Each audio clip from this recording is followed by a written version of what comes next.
صدق اللہ مولانا العظیم وصدق رسولہ النبی الکریم ونحن علی ذلک من الشاہدین والشاکرین والحمد للہ رب العالمین۔ اللہم صلی علی سیدنا محمد وعلی آل سیدنا محمد واصحاب سیدنا محمد وبارک وسلم۔ اللہم صلی علی محمد وعلی آل محمد کما صلیت علی ابراہیم وعلی آل ابراہیم انک حمید مجید۔ اللہم بارک علی محمد وعلی آل محمد کما بارکت علی ابراہیم وعلی آل ابراہیم انک حمید مجید۔ اللہم صلی علی سیدنا محمد وعلی آل سیدنا محمد صلاۃ تنجینا بها من جمیع الاحوال والآفات تقدیرنا بها جمیع الحاجات وتطہرنا بها من جمیع السیئات ترفعنا بها عندك اعلی الدرجات وتبلغنا بها اقصى الغایات من جمیع الخیرات فی الحیات وبعد الممات انک علی کل شیء قدیر۔ حضرات سامعین،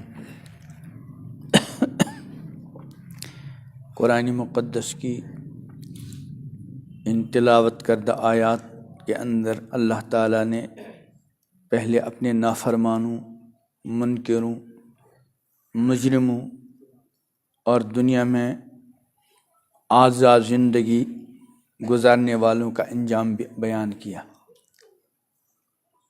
اور آخر میں یہ فرمایا کہ فاعترفوا بذنبہم، جو فرشتے ان سے سوال کریں گے کیا تمہارے پاس کوئی ڈرانے والا آیا تھا، وہ کہیں گے ہاں آئے تھے لیکن ہم نے جھٹلا دیا۔ اسی کو آگے فرمایا فاعترفوا بذنبہم، انہوں نے اپنے گناہوں کا اعتراف کیا، مان لیا۔ لیکن پہلے بھی عرض کیا گیا تھا کہ آخرت میں گناہوں کا اعتراف کرنا انسان کے لیے مفید اور کارآمد نہیں ہوگا، چونکہ آخرت جزا کی جگہ ہے، ماننے اور اعتراف کی جگہ نہیں۔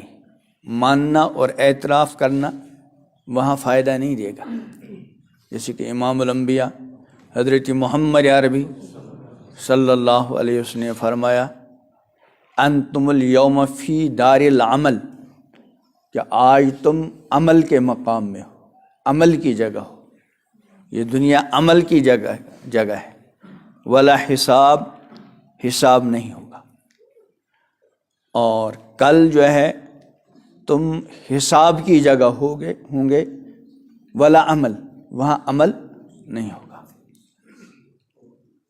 اور نہ وہاں اعتراف کوئی فائدہ دے گا۔ اسی کو فرم فاعترفوا بذنبہم، ان نے اپنے گناہوں کا اعتراف کر لیا۔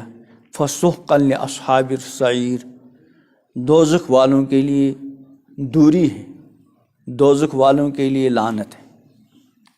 اب اس کے بعد اللہ تعالیٰ ایمان والے بندوں اور اللہ تعالیٰ سے ڈرنے والوں کا اچھا انجام بیان کرتے ہیں۔ اللہ تعالیٰ نے قرآن پاک میں جگہ جگہ جو سزاؤں کا بیان کیا یا انعامات اور جزاؤں کا بیان کیا، تو سزا کے لیے عموماً کفر، شرک اس کو بنیاد بنایا، اور جہاں اللہ کی طرف سے انعامات اور جزاؤں کا تذکرہ کیا، وہاں اکثر و بیشتر ایمان کے ساتھ تقوی اور خشیت کو بیان کیا، اس لیے کہ تنہا ایمان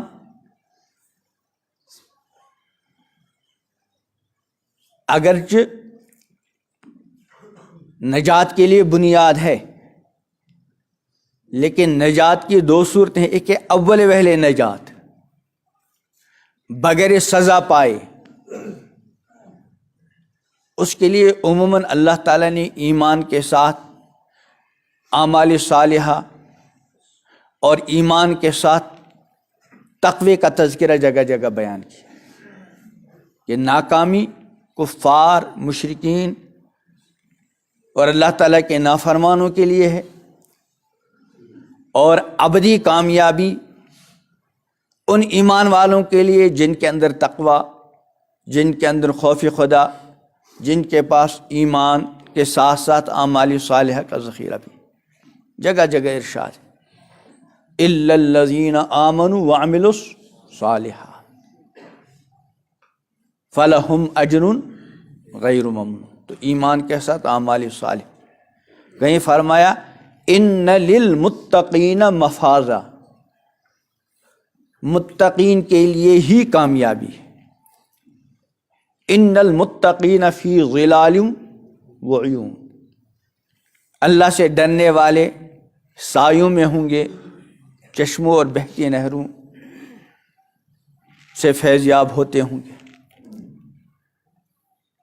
تو اس آیت میں بھی اللہ تعالیٰ نے اپنے فرما بردار بندوں کے بہتر انجام کو جو بیان کیا تو ان الفاظ کے ساتھ ان الذین یخشون ربہم بالغیب، بے شک وہ لوگ جو ڈرتے ہیں اپنے رب سے بنی دیکھے۔ دیکھ کر تو سب وہاں ڈر جائیں گے، لیکن وہ ڈرنا کارآمد نہیں، ڈرنا ہے بنی دیکھے۔ اور بنی دیکھے کا مطلب کیا ہے کہ حضرات انبیاء کرام علیہم السلام نے جن حقائق کی خبر دی، ان حقائق کو انبیاء پر اعتماد کر کے تسلیم کرنا۔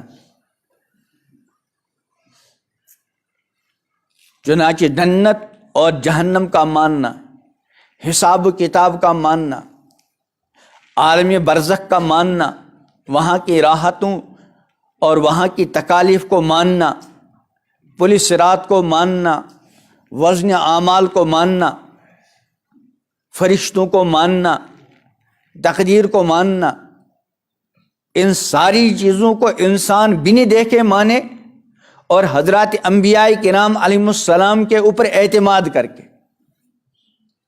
اس لیے اگر کوئی انسان پہلے مانتا تو نہیں تھا، اب اس کو تجربہ ہو گیا، اپنے تجربے کی بنیاد پر ان چیزوں کو مانا جن کے ماننے کے لیے حضرات انبیاء کرام علیہم السلام نے حکم دیا تھا، جن حقائق کے ثبوت کے لیے حضرات انبیاء کرام علیہم السلام نے انسانیت کو باخبر کیا تھا۔ اب اس نے مانا، لیکن اپنے تجربے کی بنیاد پر۔ اس تجربے کی بنیاد پر ماننے کا نام ایمان نہیں۔ ایمان کہتے ہی ہیں ان تمام حقائق کو تسلیم کرنا جن کی خبر حضرات انبیاء کرام اور اخیر میں امام الانبیاء حضرت محمد عربی صلی اللہ علیہ وسلم نے دی، پیغمبر پر اعتماد کر کے۔ اس لیے ایمان کی تعریف میں بعض علماء نے یہ تعریف کی التصدیق بما جاء بہ الرسول، جو کچھ پیغمبر لے کر آئے ان کی تصدیق کرنا، ان کو ماننا۔ اور حضرت علامہ انور شاہ صاحب رحمۃ اللہ علیہ نے ایک لفظ بڑھایا ہے الایمان التصدیق بما جاء بہ النبی اعتمادا علی النبی، ان تمام چیزوں کی تصدیق کرنا، ان تمام چیزوں کو ماننا جن کو لے کر پیغمبر آئے یا جن کی پیغمبر نے خبر دی، اعتماداً علی النبی، پیغمبر پر اعتماد کر کے۔ اگر ان ساری چیزوں کو مانا لیکن پیغمبر پر اعتماد کر کے نہیں، بلکہ اپنی عقل کے معیار سے اس کو پرکھا، تجربے کی بنیاد پر مانا، تو اس ماننے کا نام ایمان نہیں۔ ایمان ماننا ہے پیغمبر پر اعتماد کر کے۔ دوبارہ فرمایا ان الذین یخشون ربہم بالغیب، بے شک وہ لوگ جو ڈرتے ہیں اپنے رب سے بالغیب، بن دیکھے۔ لیکن ڈرتے کیسے ہیں؟ جیسے کہ دیکھا، بنی دیکھے ڈرنا ایسے جیسے کہ دیکھ کر۔ چنانچہ امام الانبیاء حضرت محمد عربی صلی اللہ علیہ وسلم اللہ سے ایک دعا مانگتے ہیں، اللہم اجعلنی اخشاک کانی اراک ابدا حتی القاک۔ اللہم اجعلنی اخشاک، اے اللہ مجھے ایسا کر دیجئے کہ میں آپ سے ڈروں۔ کیسے ڈروں؟ کانی اراک، گویا کہ میں آپ کو دیکھ رہا ہوں. اللہم اجعلنی اخشاک کأنی اراک ابدا، اے اللہ مجھے ایسا کر دیجئے کہ میں آپ سے بن دیکھے ڈروں، ایسے گویا کہ میں آپ کو دیکھ رہا ہوں. اور کب تک؟ حتی القاک، یہاں تک کہ آپ سے ملاقات کروں. کیونکہ ملاقات کے بعد پھر ڈر کا زمانہ نہیں. یہ دنیا جو ہے، یہاں تو اللہ تعالیٰ نے اپنے ایمان والے بندوں کو بار بار ڈرنے کا اور ڈر کر زندگی گزارنے کو حکم دے دیا. لیکن اس دنیا سے جانے کے بعد پھر ڈر کا معاملہ ختم ہوگا. لیکن مکمل ختم کب ہوگا؟ جب اللہ تعالیٰ اپنے ایمان والے بندوں کے لیے جنت میں جانے کا حکم دیں گے. اور جنت میں جانے کے بعد جب اللہ تعالیٰ کے بندے اللہ کی دی ہوئی نعمتوں کے استعمال کرنے میں بالکل مست ہوں گے، اللہ تعالیٰ اپنے ایمان والے بندوں سے جنتیوں سے پوچھیں گے کچھ اور تو نہیں چاہیے. ایک روایت وہ ہے جس میں بندے یہ عرض کریں گے پروردگار ہم کو اور کیا چاہیے، کون سی ایسی عطا نہیں ہے جس سے آپ نے ہم کو نہیں نوازا. ایک تو وہ کہ اللہ تعالیٰ اپنے بندوں کو اپنے دیدار سے مشرف کریں گے. اللہ تعالیٰ ہم سب کو نصیب کریں گے. جب بندوں کو اللہ کا دیدار ہوگا وہ ایسے محو ہوں گے کہ جب تک وہ اللہ تعالیٰ کے دیدار سے فیض یاب ہوں گے جنت کی ساری نعمتیں ان کے سامنے ہیج ہوں گی. اور دوسرا اعلان جو کسی موقع پہ ہوگا وہ اللہ تعالیٰ یوں فرمائیں گے اے بندو اب تم خوش رہو، میں تم سے راضی ہوں، اب کبھی تم سے ناراض نہیں ہوں. یہ بھی بندوں کے لیے انتہا سے زیادہ خوشی کا مقام ہوگا. تو امام الانبیاء حضرت محمد عربی علیہ السلام دعا کیا کرتے ہیں؟ اللہم اجعلنی اخشاک کأنی اراک ابدا حتی القاک، ایسا کر دیجئے کہ میں آپ سے ایسا ڈروں گویا کہ میں آپ کو دیکھ رہا ہوں. اور میرا یہ ڈرنا کب تک ہو؟ حتی القاک، یہاں تک آپ سے ملاقات کروں.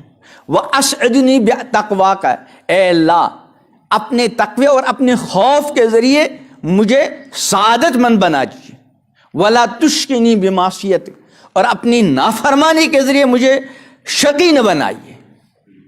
امام الانبیاء حضرت محمد عربی صلی اللہ علیہ وسلم بہت ساری دعائیں ایسی اللہ کی بارگاہ میں مانگتے ہیں جن کی بظاہر پیغمبر کو ضرورت نہیں، لیکن اپنی امت کی تعلیم کے لیے. تو بہرحال کیا فرمایا؟ ان الذین یخشون ربہم بالغیب، کہ بے شک وہ لوگ جو اپنے رب سے ڈرتے ہیں بن دیکھے. اور ایمان والوں کا کام ہے اپنے رب سے ہمیشہ ڈرتے رہیں. اسی لیے اللہ تعالیٰ نے اپنی اطاعت اور فرما برداری کا مختلف جگہوں میں خلاصہ بیان کیا. خلاصہ مختلف انداز سے. کہیں تو یہ خلاصہ بیان کیا وَأَمَّا مَنْ خَافَ مَقَامَ رَبِّهِ، جو اپنے رب کے سامنے کھڑے ہونے کے سلسلے میں ڈرتا رہا. وَنَهَى النَّفْسَ عَنِ الْهَوَىٰ، اور نفس کو غلط قسم کی خواہشات سے روکا. پورا خلاصہ بیان کیا 2 جملوں میں. فَإِنَّ الْجَنَّةَ هِيَ الْمَأْوَىٰ. تو یہاں بھی خشیت. ایک جگہ اللہ تعالی نے اپنے مخصوص چہیتوں اور چاہنے والوں کی تعریف بیان کیا، ان کا تعارف بیان کیا کہ الا ان اولیاء اللہ لا خوف علیہم ولا هم یحزنون. پہلے اپنے مخصوص چاہنے والوں اور چہیتوں کا مقام بیان کیا کہ یقیناً جو اللہ کے چہیتے ہیں، اللہ کے چاہنے والے ہیں، لا خوف علیہم ولا هم یحزنون، ان پر کوئی خوف نہیں ہوگا نہ کوئی غمگین ہوں گے. پھر ان کا تعارف کرایا ہیں کون وہ؟ ایک جملے میں ارشاد فرمایا الذین آمنوا وکانوا یتقون، جو ایمان لائے اور برابر اللہ تعالیٰ سے ڈرتے رہے. تو یہاں بھی اپنی اطاعت اور فرما برداری کا خلاصہ بیان کیا کہ ان الذین یخشون ربہم، بے شک جو لوگ ڈرتے ہیں اپنے رب سے بن دیکھے. اور ڈرتے کیسے؟ بن دیکھے، گویا کہ اللہ تعالیٰ کو دیکھ رہے. یہ گویا کا والی جو کیفیت ہے، جس کو کہیں احسان والی کیفیت سے تعبیر کیا، یہ اعمال صالحہ کے اختیار کرنے میں بھی ہم اس کے پابند بنائے گئے ہیں، اور اللہ تعالیٰ کی نافرمانی سے بچنے میں بھی اس کے پابند بنائے گئے۔ یہ جو آیت بیان کی تلاوت کی گئی کہ ان الذین یخشون ربہم، جو ڈرتے ہیں اپنے رب سے بن دیکھے۔ کیسے ڈرتے ہیں؟ جس کو پیغمبر علیہ السلام نے اپنی دعا میں مانگا۔ تو نافرمانیوں سے ڈرنا اللہ تعالیٰ سے بن دیکھے، ایسے کہ گویا دیکھ رہے ہیں۔ ایسے ہی اللہ تعالیٰ کے حکموں کو بجا لانا، اللہ تعالیٰ کی عبادت اور بندگی کرنا بن دیکھے، ایسے کہ گویا کہ ہم اس کو دیکھ رہے ہیں۔ چنانچہ احسان کی جو تعریف حدیث میں آئی ہے، جب جبرائیل علیہ السلام نے سوال کیا مل احسان، تو امام الانبیاء حضرت محمد عربی صلی اللہ علیہ وسلم نے تعریف کیا بیان کی کہ ان تعبد اللہ کأنک تراہ، کہ اللہ کی عبادت ایسے کرو بن دیکھے، کأنک تراہ، گویا کہ اس کو دیکھ رہے۔ ان الذین یخشون ربہم بالغیب، جو بن دیکھے ڈرتے ہیں، اور ڈرتے کیسے ہیں؟ گویا کہ دیکھ رہے ہیں۔ اسی طرح جتنی بھی ایمانیات ہیں، تقدیر پر ایمان، بن دیکھے ایسے گویا کہ دیکھ رہے ہیں۔ قیامت پر ایمان، بن دیکھے ایسے کہ گویا کہ دیکھ رہے ہیں۔ مرنے کے بعد دوبارہ زندہ ہونے کا یقین، بن دیکھے ایسا کہ گویا کہ دیکھ رہے ہیں۔ وزن اعمال کا یقین، اس عقیدے کا، بن دیکھے ایسے گویا کہ ہمارے اعمال کا وزن ہو رہا ہے۔ نامہ اعمال کے تقسیم کہ کسی کا دائیں ہاتھ میں مل رہا ہے، کسی کے بائیں ہاتھ میں، اس کا ایسا یقین بن دیکھے گویا کہ دیکھ رہے ہیں۔ تو ان الذین یخشون ربہم بالغیب، ان کے لیے دو جزاؤں کا تذکرہ کیا گیا۔ پہلی جزا اور پہلا انعام کیا ہے؟ لہم مغفرہ، ان کے لیے معافی۔ چونکہ انسان بشر ہے، کتنا بھی وہ تقوی اور پرہیزگاری کے اونچے مقام پر فائز ہو، حضرات انبیاء کرام علیہم السلام کے علاوہ کوئی انسان معصوم نہیں ہوتا، اور نہ اللہ تعالی نے ان انسانوں کو معصوم بنانا چاہا۔ اگر چاہتے تو بنا سکتے، فرشتوں کو اللہ تعالی نے معصوم بنایا، ان کے اندر گناہوں کا تقاضا ہی نہیں۔ اور روایت میں آتا ہے بفرض اگر سارے کے سارے انسان معصوم بن جائیں، دنیا کے اندر کوئی گناہ کرنے والا نہ رہے، تو حدیث میں آتا ہے اللہ تعالی ایک نئی مخلوق کو پیدا کریں گے، نئے لوگوں کو پیدا کریں گے، پھر وہ گناہ کریں گے اور اللہ تعالیٰ سے اپنے گناہوں کی معافی مانگیں گے، اور اللہ تعالیٰ ان کو معاف کریں گے۔ چونکہ اللہ تعالیٰ کی صفات میں ان کا غفور ہونا، ان کا غفار ہونا، ان کے غفور ہونے اور غفار ہونے کا مظاہرہ کب ہوگا؟ جب کسی بندے سے کوئی غلطی ہو گئی، گناہ ہو گیا، اور اس بندے نے اللہ تعالیٰ کی بارگاہ میں ندامت کے ساتھ اپنے گناہوں کی کیا چاہی؟ معافی۔ لیکن اس کا یہ ہرگز مطلب نہیں کہ ہم اللہ تعالیٰ کے غفور ہونے کے اعتبار پر گناہوں پہ گناہ کرتے رہیں اور یہ امید رکھیں کہ اللہ تعالیٰ معاف کریں گے۔ یقیناً اللہ تعالیٰ بہت معاف کرنے والے ہیں، لیکن اللہ تعالیٰ پکڑ فرمانے والے بھی ہیں۔ نبی عبادی انی انا الغفور الرحیم، ہے پیغمبر میرے بندوں کو بتلائیے کہ یقیناً میں بہت زیادہ مغفرت کرنے والا اور بہت زیادہ رحم فرمانے والا ہوں، اور ساتھ ساتھ وَأَنَّ عَذَابِي هُوَ الْعَذَابُ الْعَلِيمُ، اور یقیناً میرا عذاب بڑا دردناک عذاب۔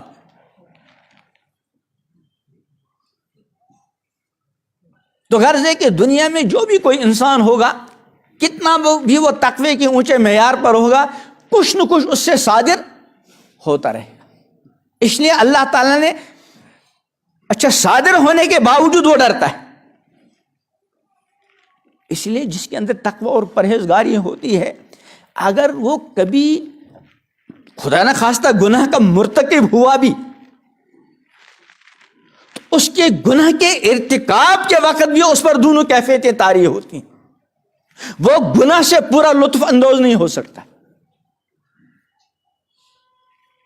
اس گناہ کی حالت میں بھی اس کے اندر ایک عجیب و غریب قسم کی بے چینی ہوتی، ندامت ہوتی ہے، شرمندگی ہوتی ہے.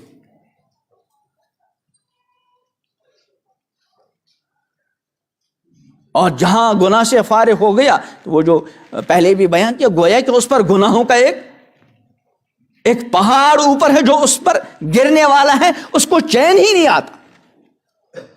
وہ فوراً اللہ تعالیٰ کی بارگاہ میں معافی مانگتا ہے. تو فرمایا ان الذین یخشون ربہم بالغیب لہم مغفرہ. ایک تو ان کے لیے مغفرت، گناہوں کی معافی، اور اس کے ساتھ ساتھ کیا ہے، وَأَجْرٌ کبیر، اور بہت بڑا اجر. اب جس اجر کو اللہ بہت بڑا کہیں،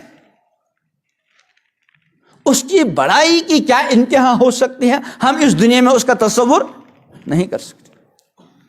اسی لیے اللہ تبارک و تعالی نے اس بہت بڑے اجر کو جہاں تفصیل کے ساتھ قرآن پاک میں اور امام الانبیاء حضرت محمد عربی صلی اللہ علیہ وسلم نے تفصیل کے ساتھ اپنی مبارک احادیث میں اس کا ارشاد فرمایا، ساتھ ساتھ یہ بھی کہا گیا کہ اس کے علاوہ بھی قرآن پاک میں ہے لَهُمْ مَا يَشَاءُونَ فِيهَا وَلَدَيْنَا مَزِيدٌ، کہ ان مغفرت والے بندو اور اجر پانے والے بندو جنتیوں کے لیے لَهُمْ مَا يَشَاءُونَ فِيهَا، جو وہ چاہیں گے وہ سب ان کے لیے ہوگا، وَلَدَيْنَا مَزِيدٌ، اور ہمارے پاس اور بھی، یعنی جو وہ چاہیں گے وہ تو ہے ہی، لیکن ان کے چاہے بغیر اور بھی. اور ایک حدیث قدسی میں اللہ تبارک و تعالی فرماتے ہیں اعدت لعبادی الصالحین ما لا عین رأت ولا اذن سمعت ولا خطر علی قلب بشر، کہ میں نے اپنے اچھے بندوں کے لیے وہ کچھ تیار کر رکھا ہے ما لا عین رأت، جو کسی آنکھ نے نہیں دیکھا، ولا اذن سمعت، جو کسی کان نے نہیں سنا، والا خطر علی قلب بشر، اور جس کا خیال اور تصور تک کسی انسان کے دل میں نہیں آیا. اور یہ بھی یاد رکھیں جن جن چیزوں کا، جن نعمتوں کا قرآن پاک میں اور احادیث کے اندر ذکر آیا ہے ناموں کے ساتھ، اس کی پوری حقیقت دنیا میں سمجھ میں نہیں آ سکتی. کیونکہ یہاں کے جو الفاظ ہیں، جن الفاظ کو ہم سمجھ سکتے ہیں تو وہ دنیا کے اعتبار سے ہم سمجھ سکتے ہیں، اخروی اعتبار سے ان کی حقیقت کیا ہوگی اس کا مکمل انکشاف آخرت میں ہوگا جب وہ نعمتیں اللہ کے بندوں کو ملی. تو بہرحال فرمایا ان الذین یخشون ربہم، بے شک وہ لوگ جو اپنے رب سے بن دیکھے ڈرتے ہیں، لہم مغفرہ، ان کے لیے مغفرت، گناہوں کی معافی ہے. اور یہ گناہوں کی معافی اللہ کا بہت بڑا انعام. اسی لیے امام الانبیاء حضرت محمد عربی صلی اللہ علیہ وسلم باوجود کہ معصوم تھے، آپ کی دعاؤں میں سب سے زیادہ جو چیز آپ نے اللہ رب العالمین سے مانگی ہے وہ ہے معافی، استغفار. اور یہ ارشاد فرمایا توبہ، مبارکبادی، خوشخبری، بشارت کس کے لیے، لمن یجد فی صحیفتہ استغفارا کثیرا، جو کل میدان محشر میں اپنے نامہ اعمال میں کثرت استغفار پائے. اس کی عادت تھی وہ بار بار اللہ تعالیٰ کی بارگاہ میں استغفار. استغفار کا مطلب کیا ہے؟ مغفرت چاہنا، اپنے گناہوں کی معافی چاہنا. امام الانبیاء حضرت محمد عربی صلی اللہ علیہ وسلم کے بارے میں آتا ہے غالباً عبداللہ ابن عمر رضی اللہ عنہ کی روایت ہے کہ بعض مرتبہ ہم امام الانبیاء حضرت محمد عربی صلی اللہ علیہ وسلم کی مبارک زبان سے 70 یا 100 بار ایک ایک مجلس میں استغفار سنتے تھے۔ اس لیے ام المومنین حضرت عائشہ صدیقہ رضی اللہ عنہا نے ایک موقع پہ عرض کیا، اے اللہ کے رسول صلی اللہ علیہ وسلم، اگر مجھے کسی یہ پتہ چل جائے کہ آج شب قدر ہے، جس رات کے اندر دعائیں خصوصیت کے ساتھ قبول ہوتی ہیں، تو کون سی خصوصی دعا میں اللہ کی بارگاہ میں کروں؟ تو امام الانبیاء حضرت محمد عربی صلی اللہ علیہ وسلم نے اس وقت جو دعا تعلیم فرمائی وہ بھی مغفرت کی دعا، اللہم انکا عفو تحب العفو فاعف عنی۔ امام الانبیاء حضرت محمد عربی علیہ السلام بڑے عجیب انداز سے، وہ آپ ہی کی شان تھی، کبھی یہ فرماتے ہیں یا من لا تضرہ الذنوب، یا من لا تضرہ الذنوب ولا تنقصہ المغفرہ، اے وہ ذات یہ بندوں کے گناہ اس کو نقصان نہیں پہنچا سکتے، ولا تنقصہ المغفرہ، اور اے وہ ذات کہ بندوں کو معاف کرنا اس کے یہاں کسی چیز میں کمی نہیں کرتا، حب لی ما لا ینقص، یا اللہ جس چیز کے عطا کرنے سے آپ کے یہاں کوئی کمی نہیں ہو رہی وہ مجھے عطا کیجیے، یعنی مغفرت، واغفر لی ما لا یضرک، اور یا اللہ جو چیز آپ کو ضرر نہیں دیتی، جو چیز آپ کو نقصان نہیں پہنچاتی وہ مجھے معاف کر دیجیے۔